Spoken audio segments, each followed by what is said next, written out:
Caroline. I'm also on the C21 student board, and I work in the C21 Center. I'm here tonight to introduce a very special guest and a good friend of mine, Father Neenan.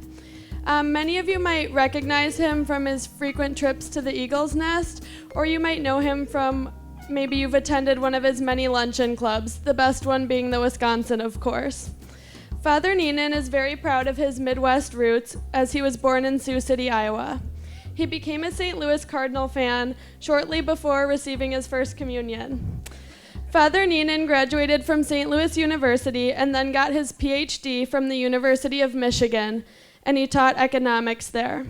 He was ordained at Marquette University and eventually made his way to the East Coast, where he became the Dean of Arts and Sciences at BC in 1980. And in 1987, he became the academic vice president. In 1998, he was appointed vice president and special assistant to the president here at BC. He is an avid BC Eagles fan and a true living legend. Tonight, he will tell us a little bit about his life and share some important lessons he has learned. Please join us in welcoming Father Neenan. Thank you, Caroline. Hello, friends. It's an essential note of Jesuit. You guys are standing. Why don't you sit down or lie down? Anyway, okay.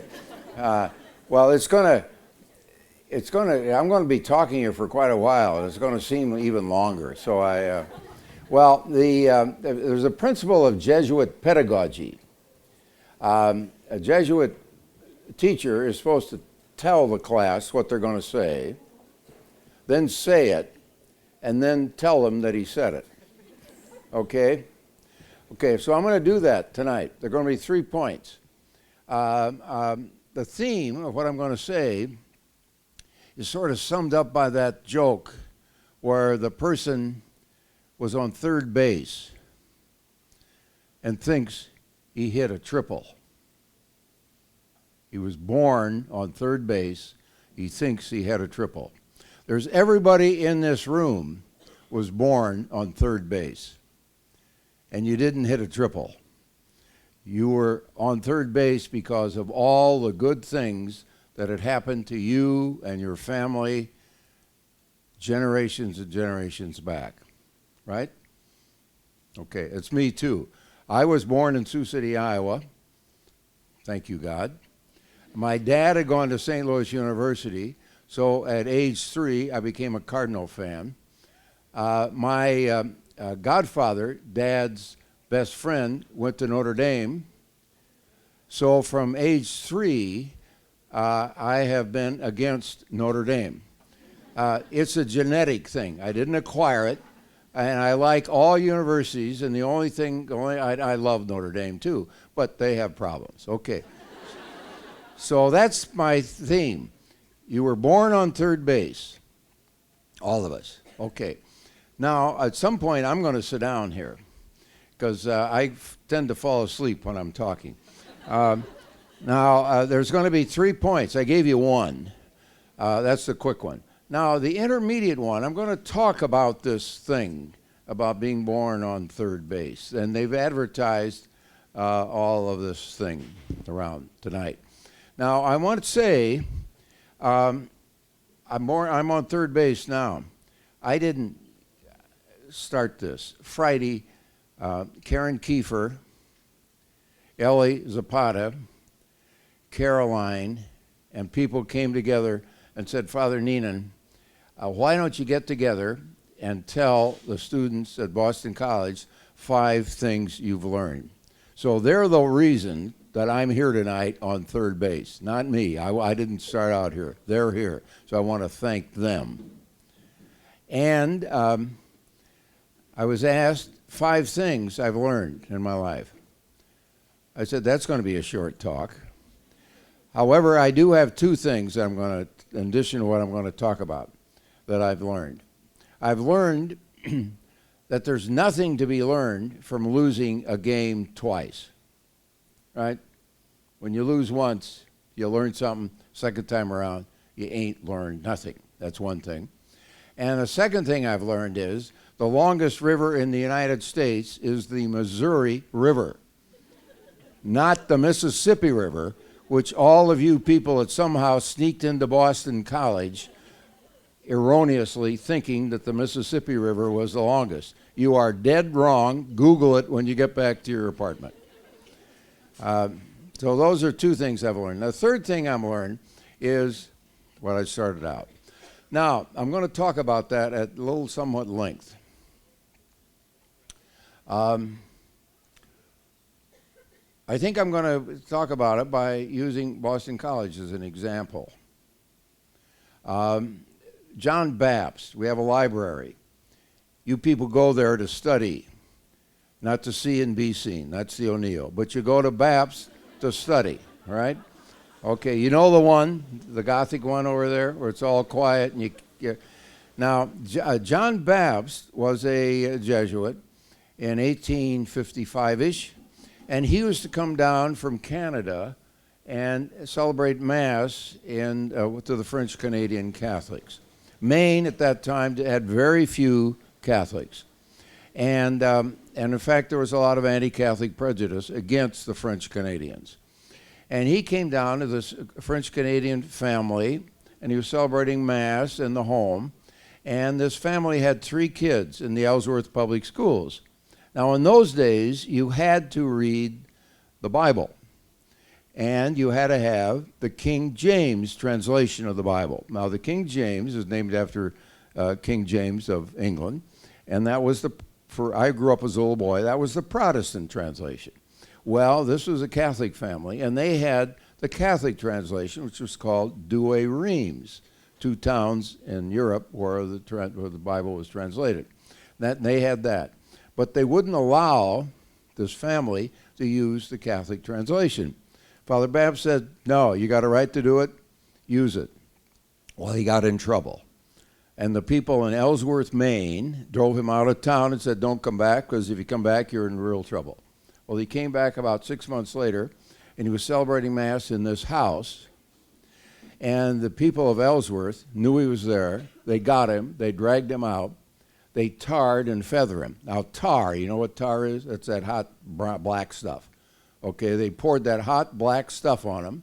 Then they took feathers. You guys know what chickens are. You've seen a chicken. That's feathers. They stuck the feathers on him, and they tied him to a tree, and they started a fire at his feet. They were going to burn him to death. And the Presbyterian minister in Ellsworth intervened and saved his life. Now, that's Baptist. John Baptist. He was the first president of Boston College. We are here today, all of us, on third base, because people like Baptist did what they did and founded Boston College. In 1907, there was a gentleman named Father Gasson. We have a big building up here with some towers called Gasson Tower, I guess it's called.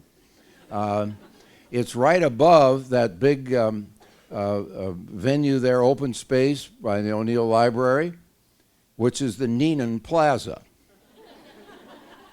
I've been pushing that for 30 years.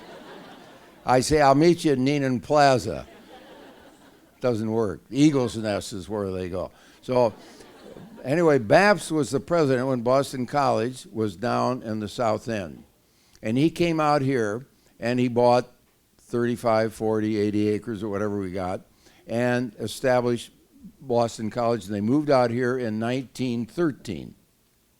Now, you guys know we were founded in 1863. Sesquicentennial. Centennial is 100. Sesqui is a half. So it's 100 and a half. That's 150. In case you're in the Carroll School. And we moved out here in 1913. So that's another big event of this person that accounts for the fact that we are on third base. Now, I think a final example I'm going to give is Bill Flynn. You know the Flynn Recplex over here? Bill Flynn was once young. I was once young, so I know how it was. and you get older after a while if you drink a lot of healthy brown liquids. And it keeps the heart going. And in 1955, the Eagles football team was playing many of their games in Fenway Park. Now, many of you know that is where the Red Sox play, right? Now, the Red Sox in 1955 thought that somewhere in the next 50 years they probably were going to be playing in a World Series. And they were right. It was 50 years later, I guess, or something. And they told the Eagles, Boston College, that they could no longer play their football games there. Now, I'm telling you, if we had stopped playing football, as many Jesuit universities around the country, we had the Lombardi Award for the thing. Vince Lombardi was one of the 7 rocks of granite at Fordham. He played at Fordham. St. Louis U had a big football team. University of Detroit did. Georgetown did. Marquette did. Santa Clara did. All these Jesuit universities had very significant football teams before World War II. If in 1955, when we were not allowed to play in Fenway Park, Father Maxwell, the president, had said, well, I guess we got to stop, it would have been a little pebble in the pond. No one would have noted.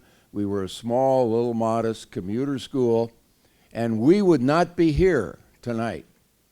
None of us, or very few of us, would be here tonight if Boston College had dropped football in 1955. I would have retired at the University of Michigan.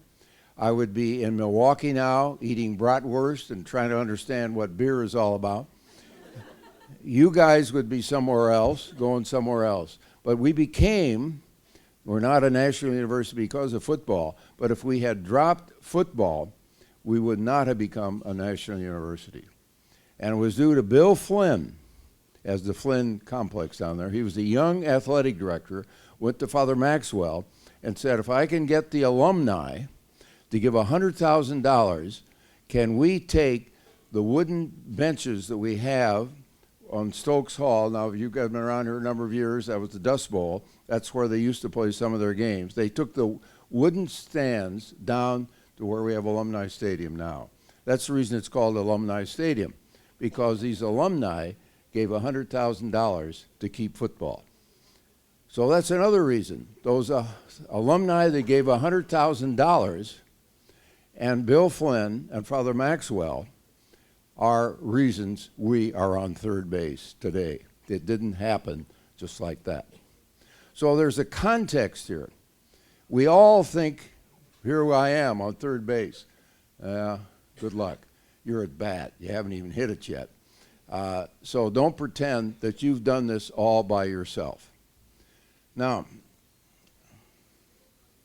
I bought some stuff, but I've been robbed. Lock the doors, please. I'm going to give some examples now. You guys have heard of Frank Sinatra? He was young when I was young. And he sang a song called I Did It My Way. Have you heard that? I Did It My Way. I say to Frank Sinatra. Now that's one position. You guys probably think it's very heroic to say I did it my way. You know, he stands up there and everybody claps because, oh, Frankie did it his way. Well, he had a lot of support. He had a lot of support. And even if he didn't, he was lucky. Now, there was a poem that I learned some lines in when I was once in 8th grade. Most of you guys probably were in 8th grade at some time. Well, I was at the Cathedral of the Epiphany grade school in Sioux City, Iowa, and Sister Timothy taught us. Sister Timothy had taught my mother and my dad in 8th grade. Talk about being on third base. And we memorized poems in those dim, distant days. And there's one poem, does anybody know William Ernest Henley, Invictus? You ever, well, good. This is your tuition dollars at work then. Write your folks that you learned about a poem from Father Neenan. And he has this poem, Invictus, which winds up, I am the captain of my soul, I am the master of my fate. That's Frank Sinatra, too. I'm the captain of my soul. I am a master of my fate. I've done it all myself. He didn't know that there were a lot of people that preceded him, that supported him, like Father Babst, Father Gasson, like Bill Flynn. So it's not me alone. Not me alone. Now, I taught at the University of Michigan as Caroline. By the way, Caroline, thank you. Caroline is a great introducer. Don't you think? Let's applaud Caroline. Yeah. She's not only a great introducer, she didn't have much to work with, so you did a great job, Caroline. And she's also the president, as she hinted at, of the Wisconsin Luncheon Club. Now, it doesn't really get any better than that, but Caroline, you stand on the shoulders of giants. There were predecessors as president of the Wisconsin Luncheon Club. Don't you ever forget that. But anyway, thank you. Now, I was saying something. What was I saying? I was on a point there. What was it? Anybody listening? What was the, who? Oh, Sister Timothy? What was it? Oh, I was teaching at the University of Michigan. I was a great success, yeah. Thank you. Hail to the victors, champions of the West. I was the first Jesuit in the United States to take a tenure-track position at a big secular university. And I love being a Jesuit at a big secular university. I just loved it. I loved it. I loved teaching economics. I loved it. And I was sort of the token Jesuit, token Catholic. If people in the English department needed somebody from outside the department to serve on a dissertation committee, they'd say, oh, Neenan, he's a Jesuit. He knows Graham Greene.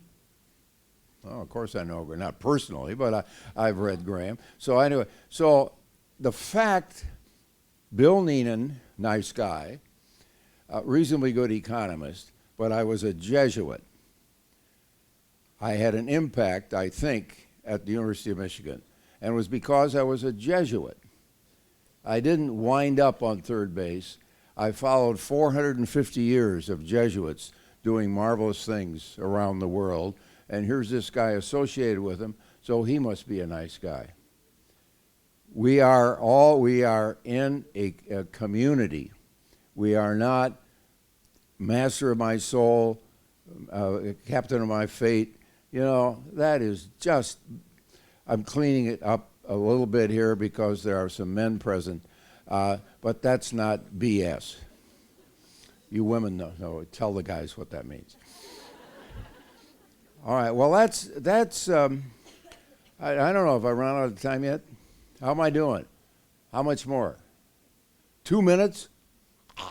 Okay, well, I'm going to go now to another thing. That's Karen, it's really 5. She rounds down, I round up.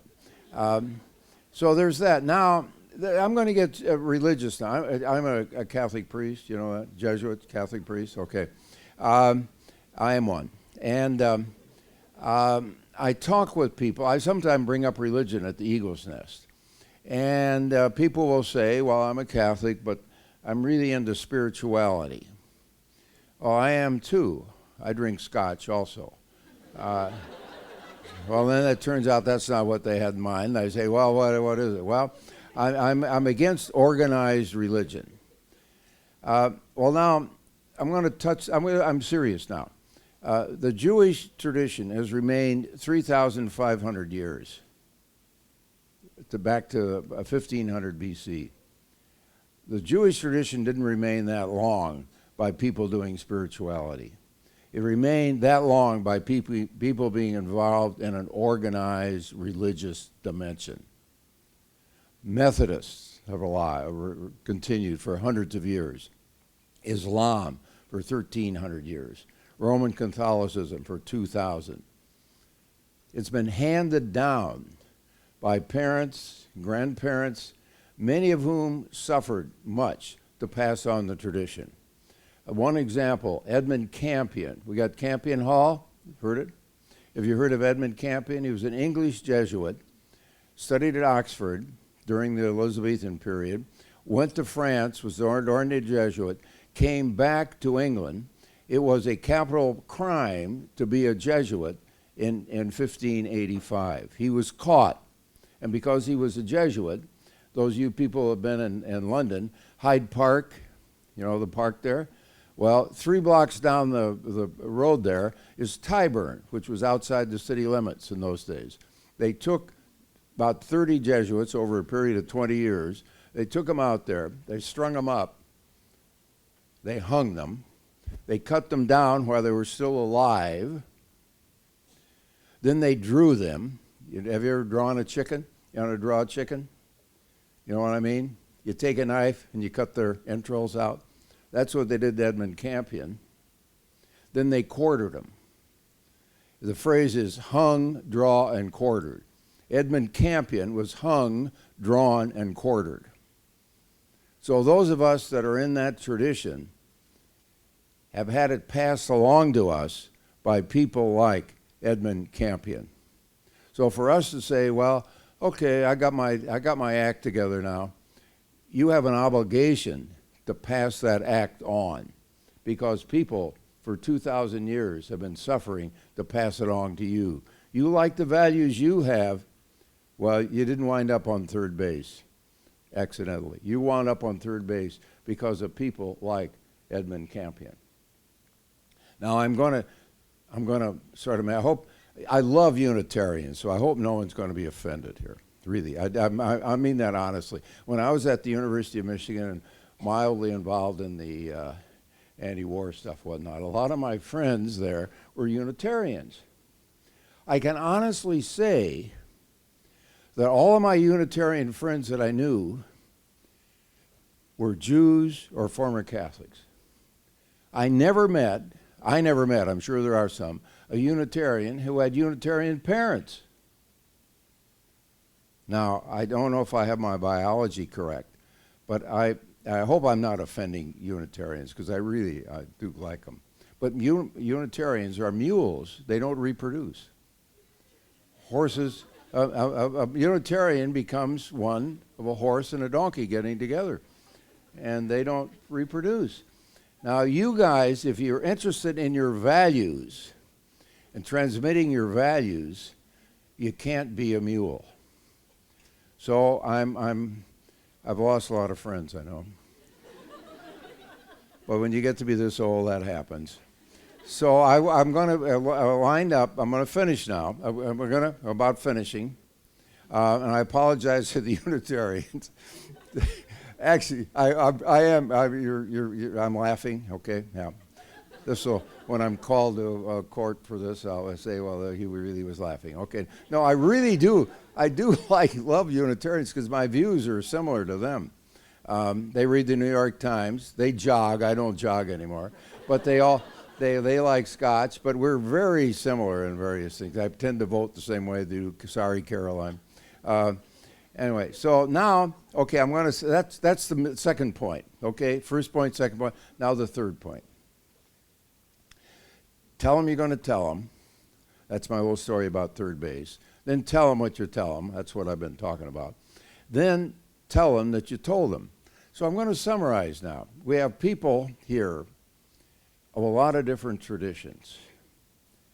Whether you're Catholic, Jewish, Unitarian, Methodist, Muslim, whatever you are, this has been passed on to you. It's been passed on to you. And here we are. We're at a university that people like Babst, Gasson, Bill Flynn have made what we see all around us today. So I've been trying to summarize, I've been thinking carefully 24/7 for the past 3 days how I would complete what I said to summarize what I'm saying. And I think that idea of a tradition, a living tradition that we received, we pass on, can be summarized in 2 words. Go Eagles. I'm done.